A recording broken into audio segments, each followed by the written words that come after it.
qui est content d'être dans la maison du Seigneur? Amen, amen, amen, amen, amen, amen. Gloire soit rendue au Seigneur. Merci, pasteur Yannick. Il a toujours une affaire pour me faire rire avant de commencer l'enseignement. Amen. Je bénis le Seigneur d'être devant vous encore aujourd'hui.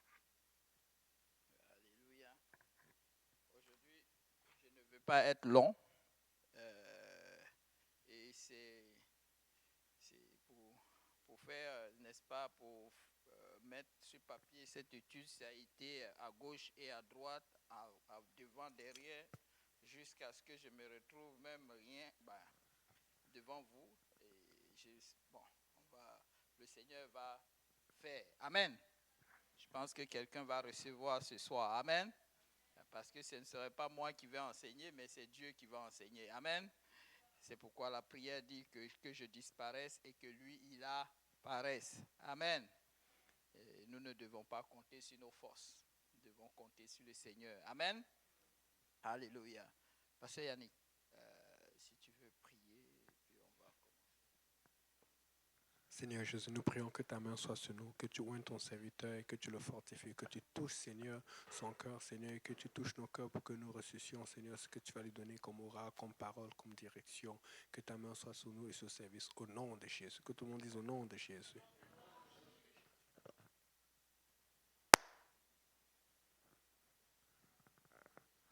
Amen. Merci, merci, merci, merci, merci, Seigneur. J'aimerais, en fait, cette étude, je l'ai intitulée à qui est adressée la parole, n'est-ce pas, de l'Éternel? À qui est adressé, n'est-ce pas, l'Évangile? Jésus-Christ est venu pour qui? Est-ce pour les Koulangos? Est-ce pour les Baoulés? Est-ce pour les Bétiers? Est-ce pour les Bétis? Est-ce pour les Aoussa? Est-ce pour les Québécois? Est-ce pour les Inuits? Les Iroquois? Algonquins? Pour qui cette parole est adressée? Amen. Pour commencer, n'est-ce pas, j'aimerais demander la lecture au Matthieu chapitre 28, versets 16 à 20. Si quelqu'un peut le lire à haute et intelligible voix, s'il vous plaît. Les 11 disciples allèrent en Galilée, sur la montagne que Jésus leur avait désignée. Quand ils le virent, ils se prosternèrent devant lui. Mais quelques-uns eurent des doutes. Jésus, s'étant approché, leur parla ainsi. Tout pouvoir m'a été donné dans le ciel et sur la terre. Allez, faites de toutes les nations des disciples, les baptisant au nom du Père, du Fils et du Saint-Esprit, et enseignez-leur à observer tout ce que je vous ai prescrit. Et voici, je suis avec vous tous les jours, jusqu'à la fin du monde. Amen. Amen. Est-ce qu'on peut dire Amen à la parole de l'Éternel? Alléluia. Pour résumer un peu, cette parole, n'est-ce pas, est tirée, n'est-ce pas, de Matthieu 28. Vous savez, cette petite portion, n'est-ce pas, est en finition du chapitre 28 qui parle, n'est-ce pas, de la résurrection de Jésus-Christ. Et je sais que chacun de vous, vous avez sans doute vu que c'était dans ce cadre-là. Amen. Alléluia. La parole de Dieu nous dit, les 11 disciples allaient en Galilée sur la montagne que Jésus-Christ leur avait désignée. Amen. Donc, ils ne se sont pas déplacés pour rien. Ils ne se sont pas déplacés parce qu'ils voulaient, n'est-ce pas, aller dans un endroit que eux ils voulaient. Mais ils se sont déplacés parce qu'à la résurrection, le Seigneur Jésus-Christ, les premières femmes qui l'ont vu ont dit, n'est-ce pas, ont parlé avec le Seigneur. Et le Seigneur a dit d'aller voir, n'est-ce pas, ses frères et de leur dire d'aller l'attendre où? En Galilée. Et sur cette instruction, les apôtres, n'est-ce pas, vont, n'est-ce pas, se déplacer pour aller en Galilée sur la montagne que Jésus-Christ avait désignée. Amen. Quand ils le virent, ils se prosternèrent devant lui. Mais quelques-uns eurent des doutes. Amen. Ils ont eu des doutes. Est-ce vraiment lui?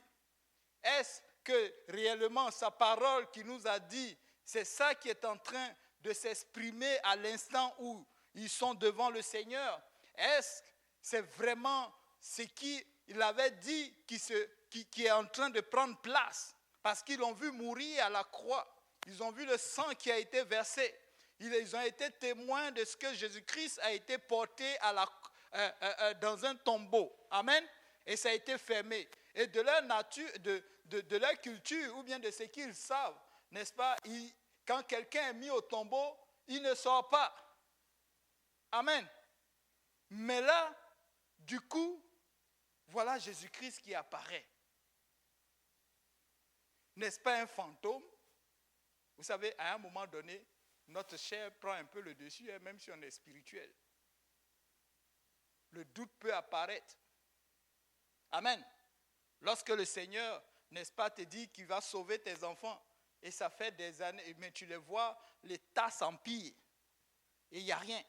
Tu dis, je donne ma vie au Seigneur, pour que la Bible me dit que celui qui croit, n'est-ce pas, lui et sa famille, eux tous seront sauvés. Ou mon mari va quitter cette situation, ou mon fils va quitter cette situation, mais là, l'état s'empire. La maladie s'empire. N'est-ce pas que la chair va prendre le dessus? Ceux qui suivent un peu la canne, ils ont vu. Les éléphants étaient maltraités de tous les noms. Lorsqu'ils ont perdu 4-0, l'entraîneur a dû fuir, je ne sais pas, mais parti très vite en France, dans un lieu de refuge, parce que les agressions verbales étaient terribles. Ils ont même cassé des bus. Mais vous savez quoi? Ils ont été sélectionnés par coup de chance. Et aujourd'hui, le sourire est partout. Ils sont en train de rechercher à demander pardon à tous ceux qu'ils ont insultés. Ils ont même préparé, ils ont même tué dans la pensée. Amen. C'est ça l'être humain. Quand ça ne va pas, la chair prend le dessus. Amen.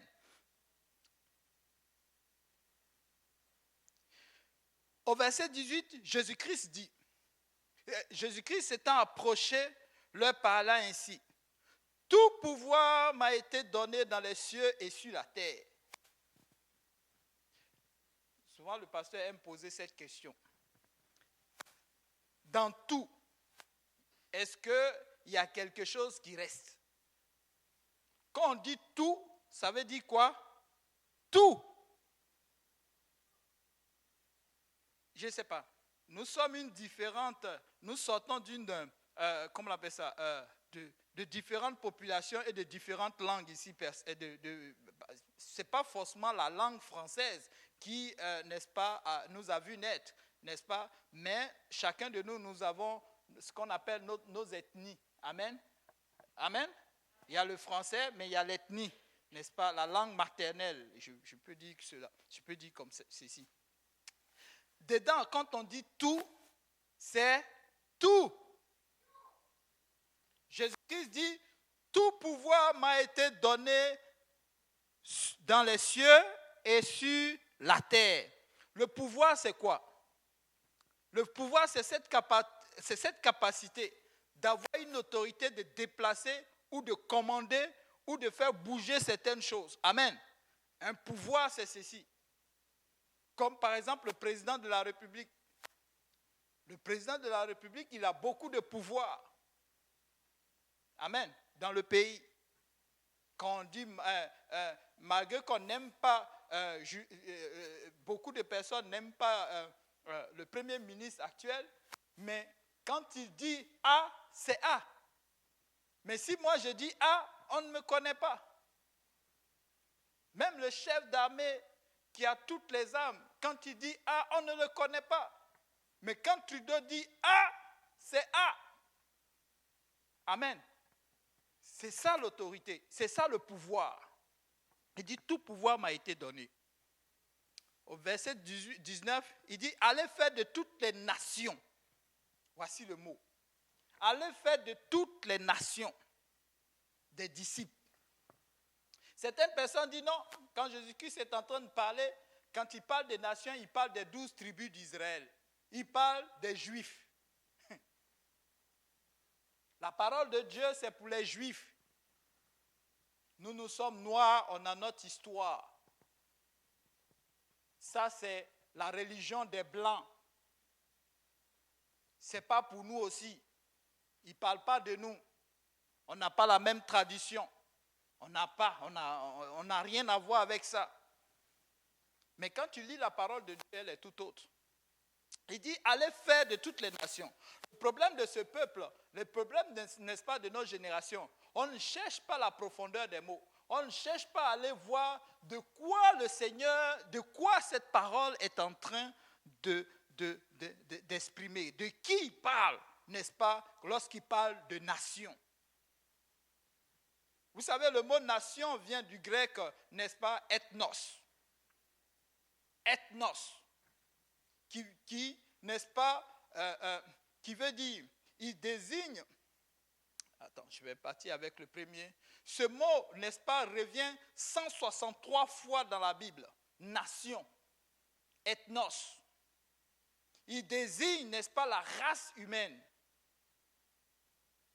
Il désigne une tribu, un peuple. Ceux qui, n'est-ce pas, ceux qui n'adorent pas le Dieu que nous adorons. C'est-à-dire, dans la Bible, on va les appeler les gentils ou les païens. Donc, c'est un groupe de population qui, n'est-ce pas, ils disent qu'ils désignent un ensemble d'individus de la même nature ou du même genre. Donc, tout est dedans. On croit, on a nos cultures, on a notre langue, on a notre façon de faire. Nation. Quand je regarde devant moi, il y a plusieurs nations ici. Amen. Il y a les Camerounais, il y a les Ivoiriens, il y a les Haïtiens. Amen. Mais si moi je vais aujourd'hui en Côte d'Ivoire, je peux dire que là-bas aussi, il y a plusieurs nations encore. Parce que là-bas, nous avons 69 langues parlées couramment sur le territoire, avec des cultures différentes, des façons de faire différentes. La langue française nous unit. Si on va au Cameroun, c'est pire. Combien? Dans 200. Bon. Je ne sais pas comment vous faites pour rester sur le même territoire, mais vraiment, c'est grave. Mais voilà, 200 et quelques. Au Québec, hein? Mais voyons donc. Bon, eux aussi, ils ont leur nation ici. Amen. Alléluia. Donc, c'est une façon.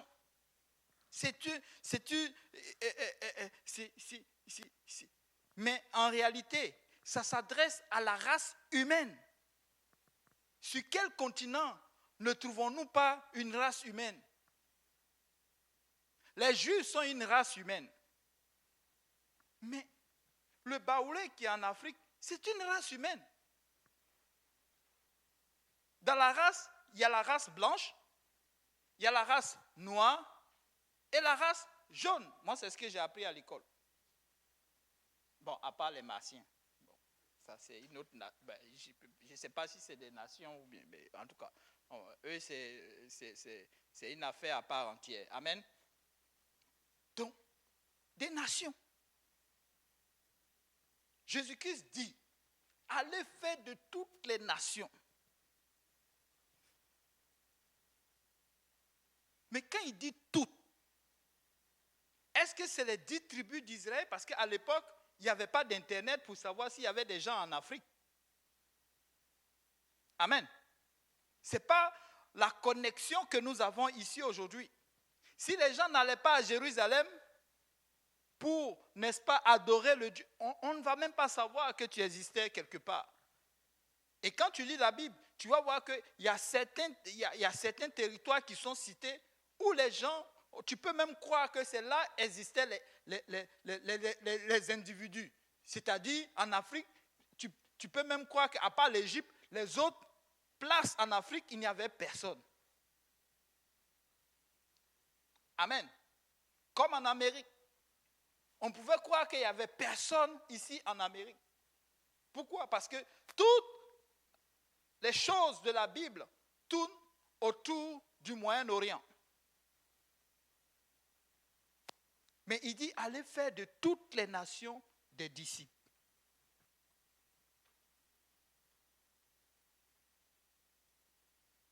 Dans Jean 3, chapitre 16, Jean 3, verset 16, désolé. Je ne vais pas être long aujourd'hui. Car Dieu a tant aimé le monde qu'il a donné son Fils unique, afin que quiconque croit en lui ne périsse point, mais qu'il ait la vie éternelle. Bon. Je suis en train de donner des arguments à quelqu'un. Vous savez, quand tu évangélises, quand tu viens et puis tu t'arrêtes devant le peuple, ta façon d'enseigner devient différente. Je suis peut-être en train de donner des petits arguments à quelqu'un qui va peut-être confronter quelqu'un qui a une façon de réfléchir, n'est-ce pas, au dehors. Il dit, Dieu a tant aimé le monde. Moi, quand je suis allé à l'école, on m'a dit le monde, c'est le globe terrestre. Amen. C'est ça, non? Le globe terrestre. Si ce n'est pas ça, vous m'arrêtez. Hein? Mais la Bible nous dit, Dieu a tant aimé le monde. Mais je ne pense pas que le Seigneur est en train de parler de la terre. Je ne pense pas qu'il est en train de parler des animaux et les arbres, et les continents et les eaux. Mais quand on parle de monde, il veut adresser les humains, des gens qu'il a aimés, des gens qu'il aime. C'est pourquoi il les a créés. Donc, en temps normal, il ne devait avoir aucune différence entre nous, si nous venons du même Père. À part peut-être la couleur de peau et la façon et les opinions, les choses, les façons de faire les choses, sinon, c'est les mêmes. Donc, il dit, Dieu a tant aimé le monde qu'il a donné son Fils unique afin que quiconque croit. Donc, c'est tout le monde. Dieu ne veut que personne ne périsse. Et le blanc, et le noir, et le jaune. Tout le monde. Celui qui accepte. C'est pourquoi le Dieu en qui nous croyons, il est vraiment exceptionnel. Un jour, quand j'écoutais le pasteur, il a sorti quelque chose que j'enseigne partout maintenant. Souvent, tu vas entendre les gens sur certains réseaux sociaux ou bien je ne sais pas quoi. Souvent, on t'envoie ces vidéos-là, des débats entre des musulmans et des chrétiens. J'ai dit, mais je suis dépassé. Il ne doit pas avoir de débat. Il ne doit pas avoir de débat. C'est comme si des gens se mettent là et ils sont en train de réfléchir. Comment faire pour que le ciel et la terre se touchent? Est-ce que c'est possible? Pourquoi? Pourquoi ce n'est pas possible? Parce que de notre imagination et de notre façon de la vue que nous avons, c'est carrément impossible. Partout où nous allons, et depuis la nuit des temps, le ciel et la terre ont toujours été séparés. Et il n'y a pas quelqu'un de si capable, même les gens les plus intelligents, va chercher même le plus intelligent de Polytechnique, il ne pourra pas faire de telle sorte que le ciel et la terre se touchent.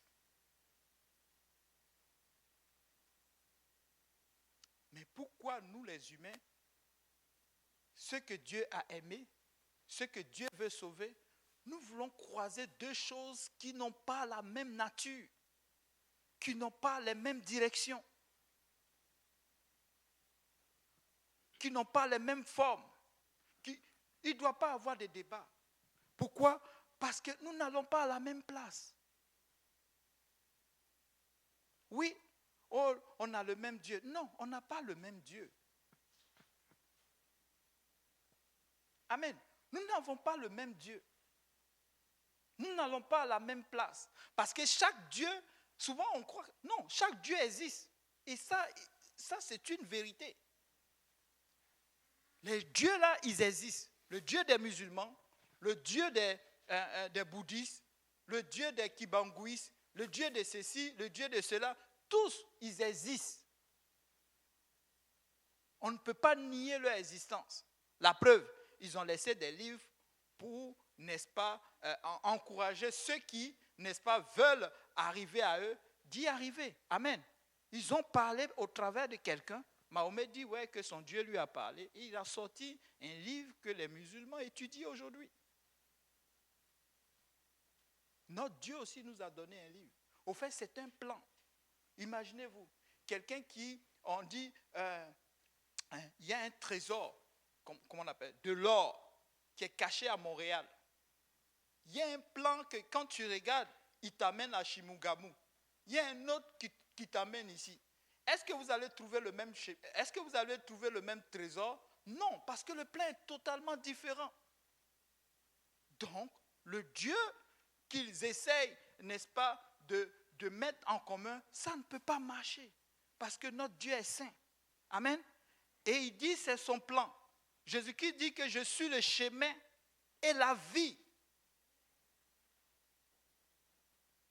Le chemin et la vie. Je suis en train de dire à quelqu'un, tu n'as pas à tomber dans les faux débats. Ça, c'est un débat. Le Seigneur dit de fuir les faux débats. Les discussions inutiles. Quand quelqu'un accepte l'évangile, alors il te suit pour se faire baptiser. S'il ne veut pas accepter l'évangile, alors, mon frère, tu n'as rien à voir avec lui. Ne t'entête pas à vouloir aller convertir un musulman qui ne veut pas. Et vous êtes là, vous débattez d'un problème où sans même en voulant t'arracher la tête, pour lui présenter ton Dieu tellement, non. Pour que ton Dieu, tu crois que c'est lui qui est vrai. Non, lui aussi son Dieu est vrai. Parce que son Dieu lui parle. Donc il existe. Ça, vous savez, quand on évangélise, il faut être réaliste. Hein? Il faut être véridique. Tu ne peux pas dire que son Dieu est mort. Non, son Dieu est là. Il lui parle. Mais vous savez quoi? À la fin de ceci, il faut que nous nous retrouvions à une place où nous serons vraiment heureux. L'homme cherche toujours un endroit où il sera heureux. Amen.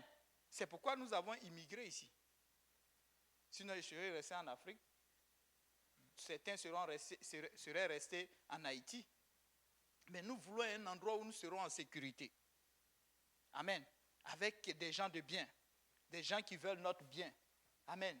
Jésus-Christ, quand on lit la Bible nous dit que Dieu a tant aimé le monde qu'il a donné son Fils unique afin que quiconque croit ne périsse pas.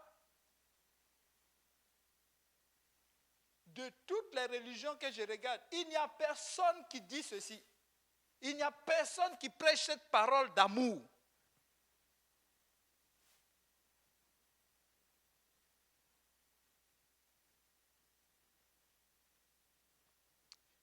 Actes chapitre 2, verset 21.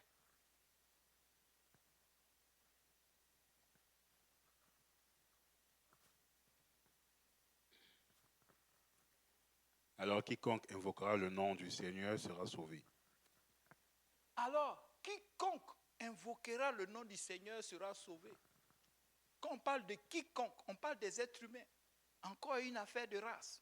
Quiconque, il ne fait aucune distinction. Que tu sois riche, que tu sois pauvre. Quiconque, même Donald Trump. S'il accepte le Seigneur, il sera sauvé.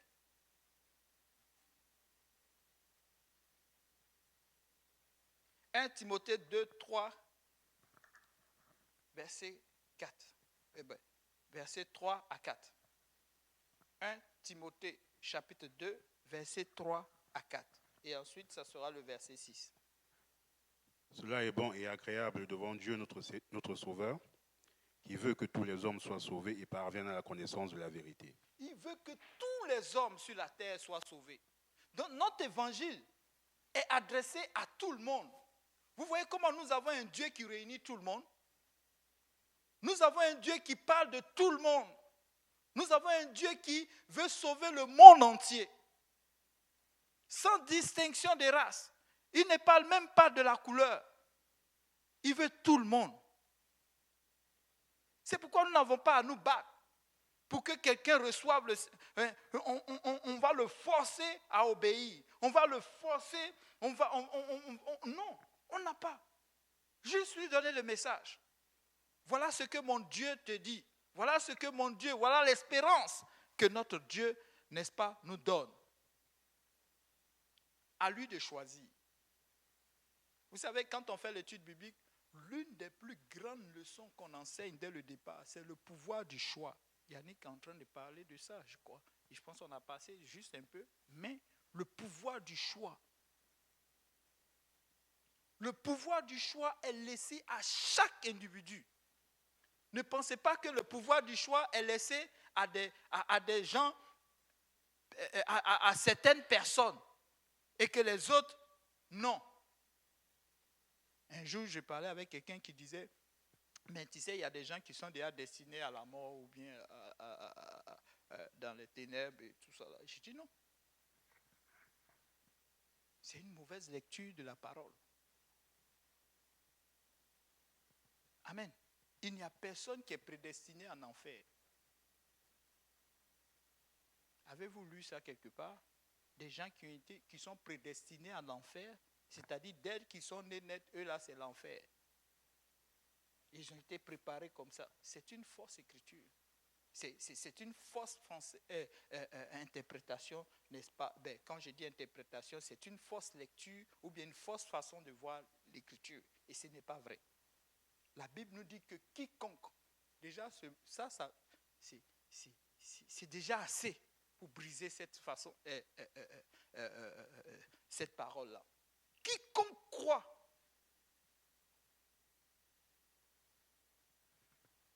quiconque décide, quiconque, n'est-ce pas, prend l'opportunité, n'est-ce pas, de suivre cette voie, il sera sauvé. Est-ce que Jésus-Christ est venu pour les païens? Vous voyez, de nations, on est en train de descendre. Vous savez, les païens, qui connaît un païen ici? Tout le monde. C'est quoi, qu'est-ce qui fait qu'il les détermine? Qu'est-ce qui fait qu'ils déterminent qu'ils sont païens? C'est quoi qui fait, c'est quoi l'évidence qui montre qu'ils sont païens?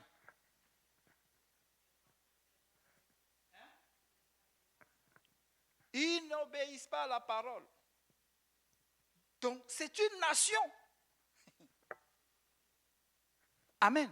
C'est une nation. Et cette nation-là se trouve partout. Il n'y a pas un continent où il n'y a pas un païen. Il n'y a pas une famille où il n'y a pas un païen. Vous voyez comment notre sang est grand? Vous voyez comment notre Dieu est grand? Il est puissant. Il a pensé à tout le monde. Il veut que cette parole-là soit sur tout le monde, que tout le monde le reçoive. Que tu ne dises pas, oh non, ça c'est pas moi, nous sommes les païens, ça ne nous a pas adressés. Vous savez, les païens adorent un autre Dieu. Mais Dieu, lui, ce n'est pas son problème. En temps normal, ça devait les suffire. Mais Dieu dit non, allez les chercher. Parce que le Dieu en qui il croit, pour qu'il ait un pouvoir de parler, c'est moi qui lui donne. C'est notre Dieu là que nous adorons, c'est lui qui lui donne ce pouvoir-là. Allez leur parler. Parce que quand tu parles à quelqu'un, que tu lui démontres les Écritures, il y a l'Esprit du Seigneur qui va toucher cette personne-là. Dieu va s'en charger. C'est pourquoi il y a de ces choses, tu n'as pas besoin de forcément les réunir. Livre ta parole et continue. Amen. C'est ça que nous devons aller présenter au monde. Jésus-Christ est venu aussi pour les païens. Actes chapitre 28, verset 28.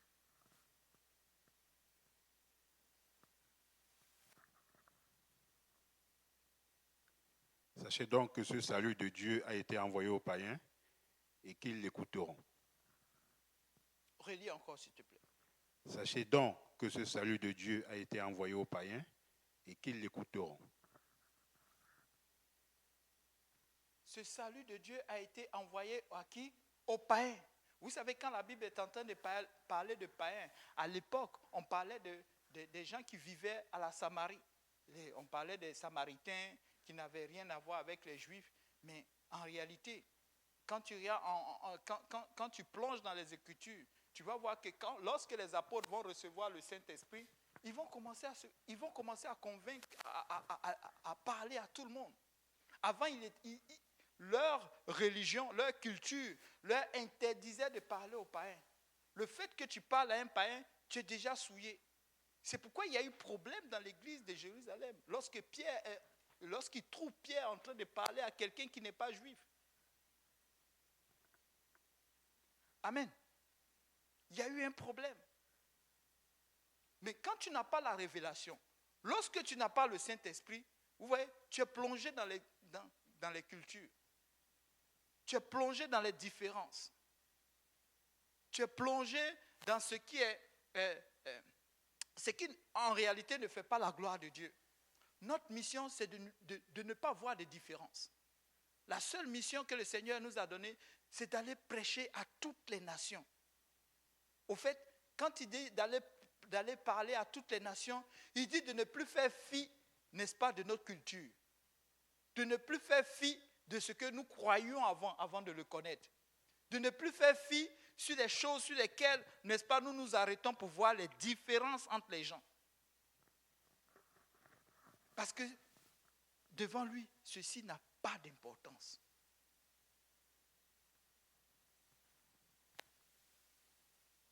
Actes chapitre 11, versets 17 à 18.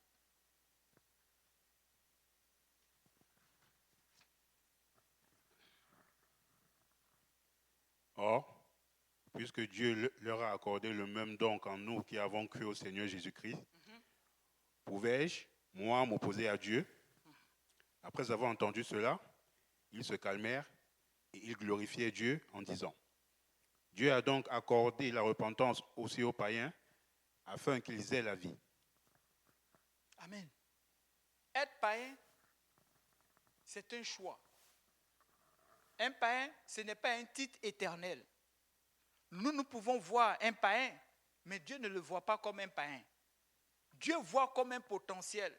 Dieu le voit comme une de ses créatures. Amen. Qui ne prend pas soin de ce qu'il a gagné durement par sa sueur. Qui ne prend pas soin de ses enfants? Qui? À part celui qui n'est pas responsable. Lorsque tu es responsable, tu prends soin de tes enfants. Tu les protèges. Tu pries pour eux. Et c'est ce que Dieu fait au quotidien. Dieu prie pour toute sa créature. Mais quand va venir un moment, ça sera la séparation. Et ça va être très douloureux. Soit pour lui, et aussi pour celui qui va aller de l'autre côté. Tu protèges bien tes enfants. Mais quand la mort atterrit, il y a la séparation. Mais vous savez quoi? Tu peux mourir. Un enfant peut mourir. Ou un mari peut partir. Une femme peut partir. Ta mère peut aller. Je ne sais pas moi. Mais quand tu as cette assurance que là où il part, un jour nous allons le voir. Un jour nous serons ensemble. Parce que nous aurons pris le bon chemin. Ça fait la différence. Beaucoup sont en train d'aller de l'autre côté. Et c'est maintenant que la décision doit être prise. C'est maintenant. Et souvent, nous nous appuyons sur nos différences pour ne pas aller annoncer l'évangile, pour ne pas avoir la compassion. Oh, c'est un bêtise. Moi, je suis babylonien. Et ils se prennent trop. Ils sont riches, ils se foutent des gens. Moi, je suis ceci. Oh, moi, je suis ivoirien. On vient de gagner à la CAN. Cameroun est rentré chez lui. Et ça me distrait. Au lieu de lui prêcher l'évangile, je ne le prêche pas. Oh, elle est québécoise. Les Québécois, là, ils n'aiment pas la religion. Ah, c'est un blanc. C'est les blancs. Bon. Oh, c'est un Indien. Un natif. Eux, là, c'est compliqué. Oh, lui, là, il est riche, hein. C'est difficile. C'est compliqué. Le monsieur, là, la femme, là, elle parle tellement. Moi, je préfère prendre ma route vers l'autre côté. Qu'elle passe sa route seulement. Dieu va le sauver après. Oui, ça, c'est les différences. Parce que si on approche ces personnes, on va être choqué. Il va avoir, au fait, le moi va être touché. Le moi va être touché. Et s'il me blesse, je préfère aller chercher quelqu'un qui est calme, qui est correct, et puis bon, on va parler ensemble. Non. Vous savez, la dignité, là, c'est bon. C'est une bonne chose. Mais devant le Seigneur, nous devons le déposer au pied de la croix. Parce que quand va venir le moment, là, nous n'aurons plus le temps de regarder cette dignité-là. C'est pourquoi les apôtres, lorsqu'ils voient Jésus-Christ ressuscité, ils sont comme, oh, c'est vrai. Donc, je suis que dans leur pensée, là, c'était ça. Donc, ce qu'ils nous disaient, là, c'est ça. Vous savez, le premier jour, j'ai vu ma fille, j'ai dit, waouh, ma première fille, waouh, moi aussi, j'ai fait un enfant. Moi aussi. Vous voyez, une fille est là, waouh, elle me ressemble, c'est ma chair. Vous savez, c'est comme ça. Déjà, ce qui arrivait aux autres, moi aussi, ça m'arrive. Ce que j'ai tant espéré, le voici maintenant devant moi. Comment je vais réagir? Ah! D'après le pasteur, il disait souvent qu'il allait regarder si elle vivait encore, si elle respirait. Mais c'est cette émotion, vous voyez cette attitude-là. C'est pourquoi quand ils trouvent le Seigneur Jésus-Christ, certains sont comme quoi dans le doute. Est-ce que c'est vrai? Vous savez, c'est ça qui alimente l'esprit des gens aujourd'hui. Résurrection. Le Seigneur va revenir. Enlèvement. Oui, on voit ça en Haïti. Mais souvent, c'est dramatique. On les tue.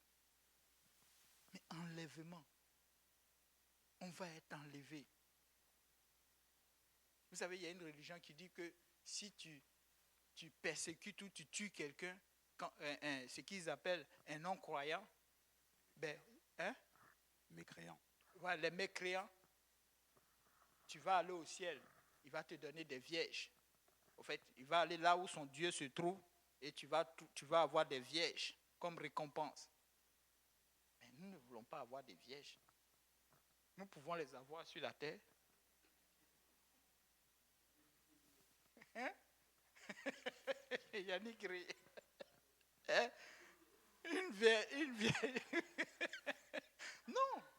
Non, nous pouvons les avoir. Moi je ne veux pas passer toute ma vie à suivre quelqu'un pour quelque chose que je peux avoir. Pourquoi? Non. Non, nous ne voulons pas. Mais le Dieu de gloire, celui que nous adorons, les disciples, à l'époque c'était les pharisiens, les sadducéens sont venus le voir. Ils sont venus le voir pour lui dire, mais dans Matthieu chapitre 22, je crois que c'est dans Matthieu chapitre 10, ils sont venus le voir pour parler de cette situation où une femme a été donnée à plusieurs frères et à la résurrection, de qui elle sera, n'est-ce pas, la femme. Et le Seigneur dit, mais vous ne connaissez pas les Écritures. Ne savez-vous pas que dans le ciel, il n'y aura pas de femmes et puis hommes? Il n'y aura pas de mariage. C'est fini ça, c'est sur la terre. Il dit que nous allons marcher sur des pavés d'or. On parle des noces de l'agneau. Donc, vous voyez, quand vous voyez toutes ces choses-là, et quelqu'un vient te faire, n'est-ce pas, un discours pour dire que c'est le même Dieu, non. L'autre lui dit, tu vas avoir des vierges. Mais le Seigneur ne nous parle pas de vierges, donc carrément différent. On ne parle pas du même Dieu. L'autre, il dit, c'est Bouddha, il est couché. Mais non, notre Jésus, la Bible nous dit qu'il ne sommeille ni ne dort. Il veille. Il entoure ses enfants. Il ne sommeille ni ne dort.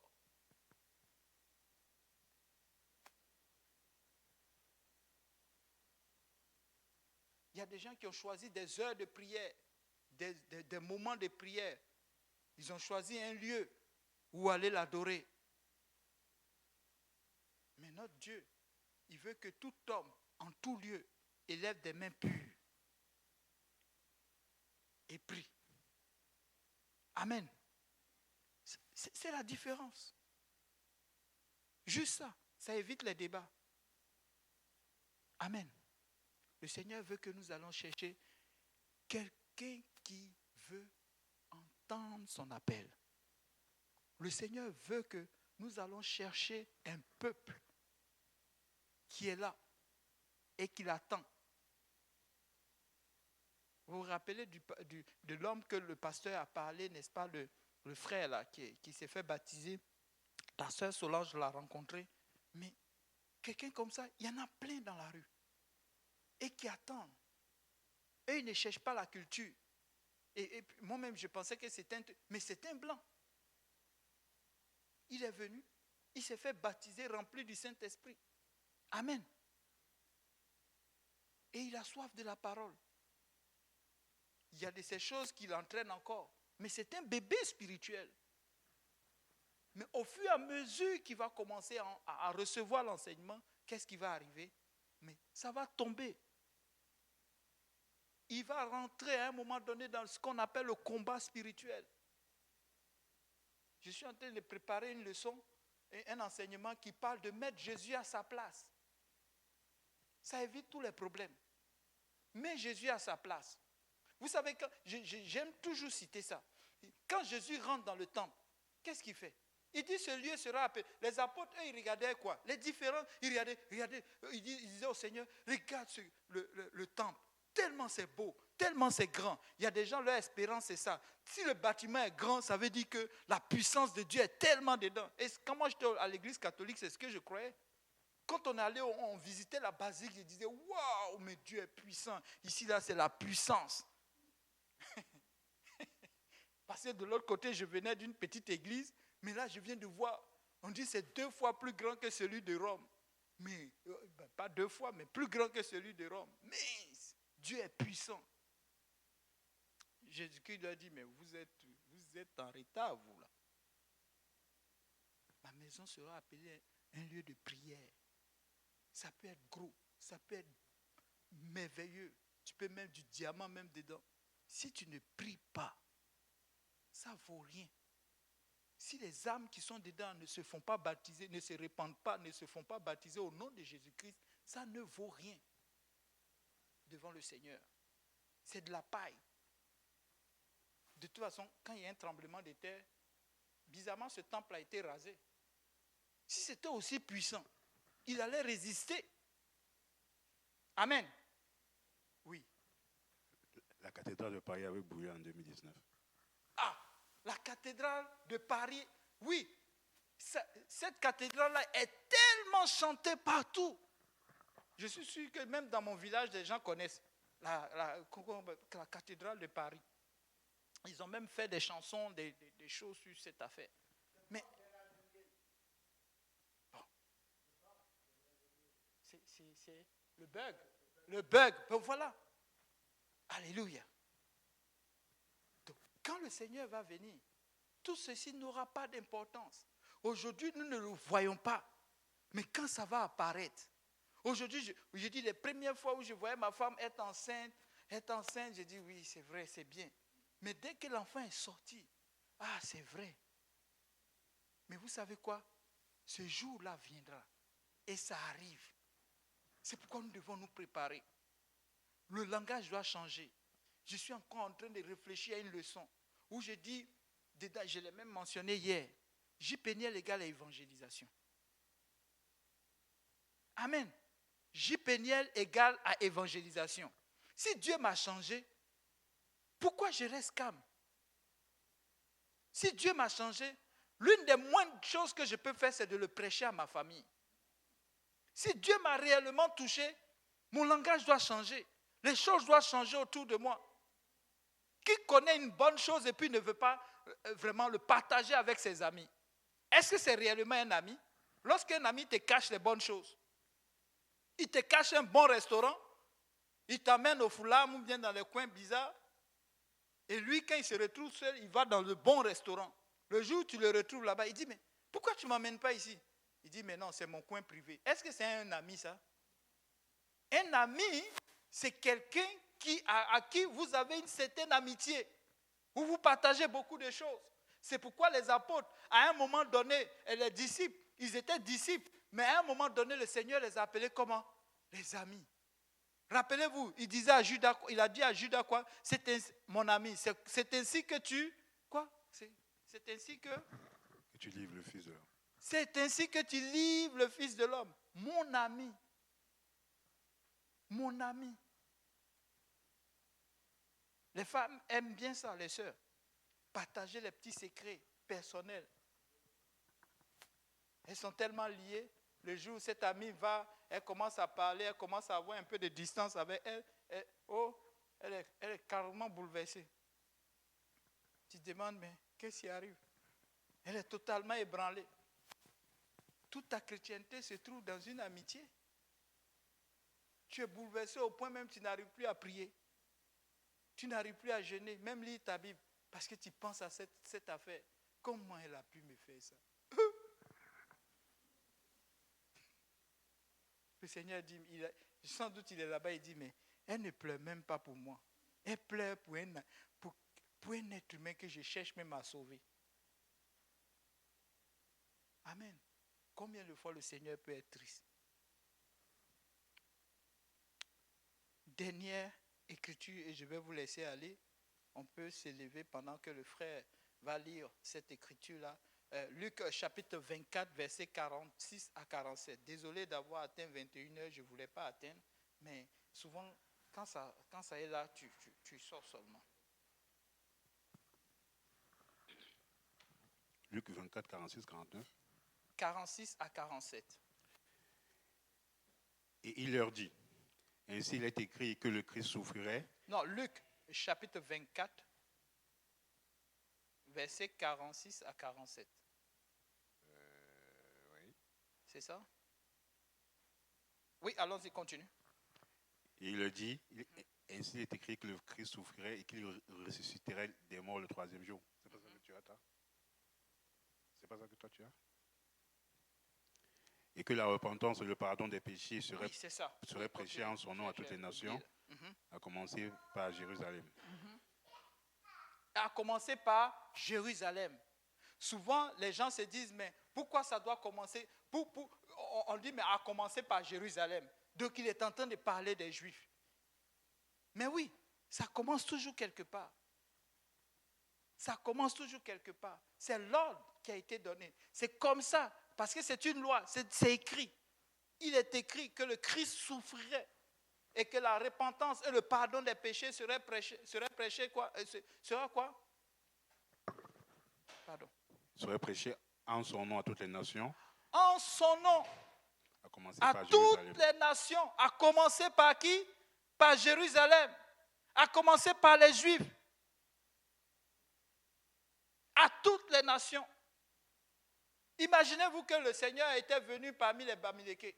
Vous croyez qu'il allait dire, oh bon, toi tu vas prêcher à Jérusalem avant de revenir aux Bamilékés? Non. Où il était venu, c'était un Haïtien. Vous croyez que le Seigneur allait dire, mais allez d'abord? Non, il marche selon les Écritures. Si c'est écrit que c'est à partir de Jérusalem, ça doit commencer. Mais c'est ça qu'il doit faire, n'est-ce pas? C'est ça qu'il doit faire. On commence par Jérusalem. Et ils ont commencé à prêcher par Jérusalem.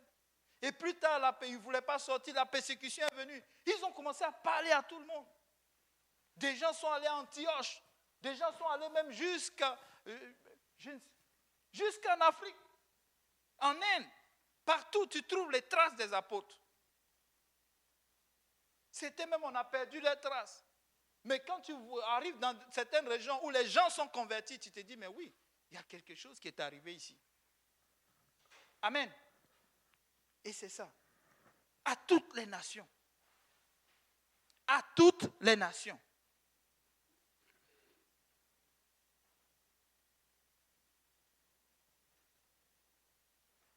Ensuite, viendra les autres. La dernière écriture, et je vous laisse. Actes chapitre 1, verset 8. C'est fini. On peut se lever, je vous permets. Je vais vous pardonner. Mais vous recevrez une puissance, le Saint-Esprit survenant sur vous, et vous serez mes témoins à Jérusalem, dans toute la Judée, dans la Samarie, et jusqu'aux extrémités de la terre. Jusqu'aux extrémités de la terre. Les Juifs, là, c'est le Moyen-Orient, là. Mais ils ne sont pas jusqu'aux extrémités de la terre. Quand on parle des extrémités de la terre, mais c'est aux extrémités de la terre, là où se trouvent les humains. C'est partout. Là où un humain se trouve, l'évangile là, doit arriver là-bas.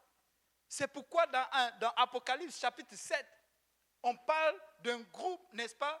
On parle des tribus, n'est-ce pas, d'Israël. Mais vers la fin, vous allez voir que le prophète, il parle de quoi? Il a vu quoi? Une multitude de qui? De nations, de toute langue, de toute race. C'est pourquoi la Bible, c'est un ensemble. On ne prend pas un côté et puis on en fait une doctrine. Ne soyez pas floués par ça. C'est pourquoi il faut lire la parole de Dieu. Quand tu lis, quand les gens commencent quelque chose, dans ton cœur, tu dis, bon, ça c'est la discussion inutile. Mangez pas.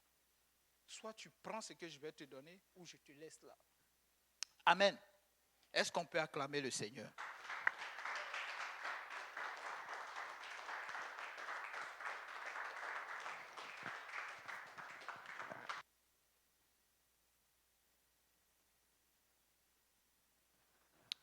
Alléluia, merci beaucoup, frère Simplice.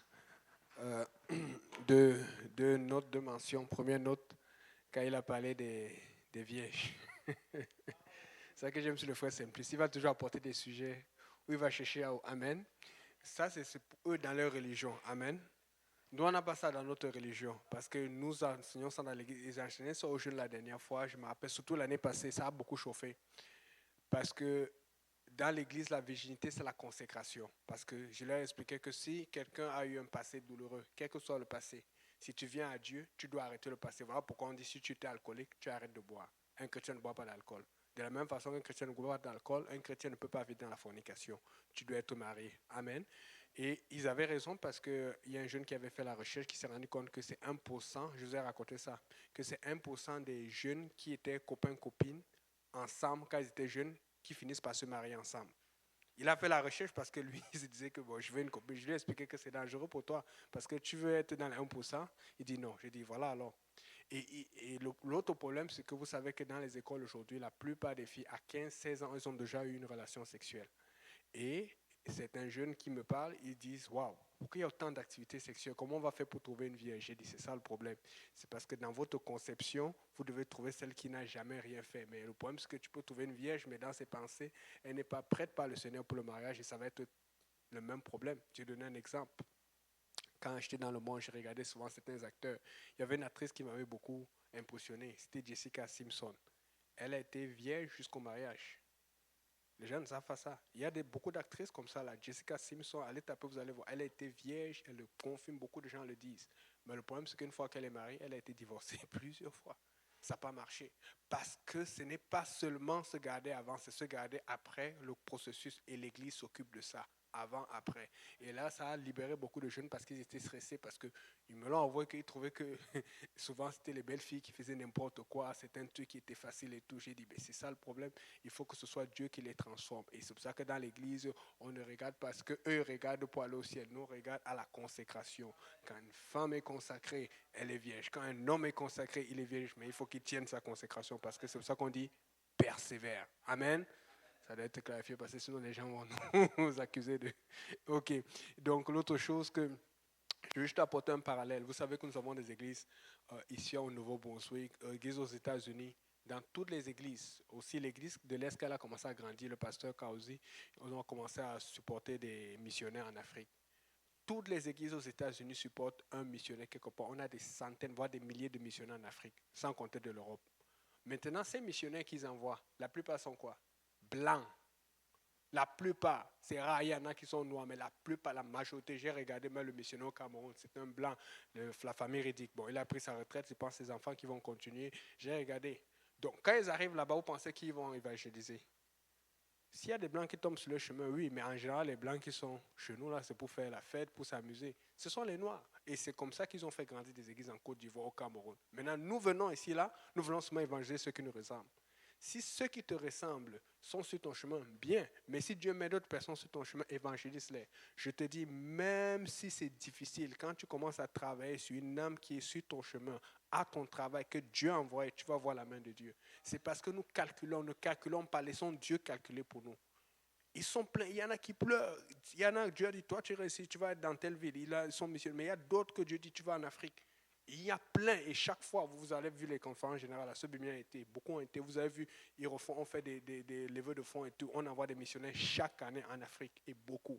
Mais nous sommes ici, là, nous voulons, c'est la même chose, parce que souvent, c'est quelqu'un d'autre que Dieu va utiliser pour venir apporter certaines valeurs. Amen. Donc, nous devons évangéliser à tout le monde. Et souvent, tu as l'impression que ça ne passe pas. C'est peut-être parce que tu attends que ça passe avec quelqu'un qui est de ton pays, qui est de ta ville. Amen. Nous sommes en train de prier pour Haïti. Nous ne sommes pas tous haïtiens ici, mais nous ressentons ce fardeau parce que ce n'est pas quelque chose que je veux qui arrive chez moi au Cameroun. Les gens se disent, je dis souvent même aux gens dans la politique, le président chez nous s'appelle Paul Biya, mais je ne supporte pas Paul Biya. Mais je ne supporte pas non plus, comment on appelle celui-là, c'est Bibiane, Kamto. J'expliquais ça à beaucoup de gens, ils font l'erreur de débat dans la politique. Quand tu es en train de supporter un autre et quand l'autre va prendre le pouvoir, il va aussi vouloir tuer les autres et après ça va devenir un cycle de vengeance et de haine. Alors, il ne se rend pas compte que le fait, je pense que Paul Biya est l'un des présidents les plus anciens d'Afrique qui reste au pouvoir jusqu'à présent au Cameroun, n'est-ce pas? Parce que Omar Bongo est mort, la plupart, même au Sénégal. Le seul qui est le plus ancien depuis plus de 20 ans, c'est Paul Biya. Mais ils ne connaissent pas que celui qui reste au pouvoir, c'est un signe de stabilité.